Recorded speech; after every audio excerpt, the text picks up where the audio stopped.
আরও একবার প্রবাসী আয়ে বাজিমাত। এবারও বিপুল পরিমাণ রেমিটেন্স পাঠিয়েছেন প্রবাসীরা। এপ্রিলের ২৯ দিনে যে পরিমাণ রেমিটেন্স এসেছে তা আগের বছরের একই সময়ের চেয়ে প্রায় ৩৭% বেশি। গত মার্চ মাসে বৈধ পথে ব্যাংকিং চ্যানেলে $৩২৯ কোটি রেমিটেন্স এসেছে বাংলাদেশে।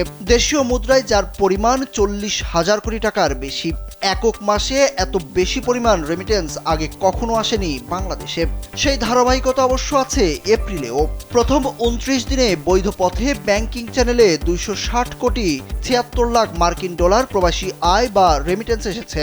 প্রতি ডলার ১২২ টাকা হিসাবে দেশীয় মুদ্রায় যার পরিমাণ ৩১,৮১৩ কোটি টাকা।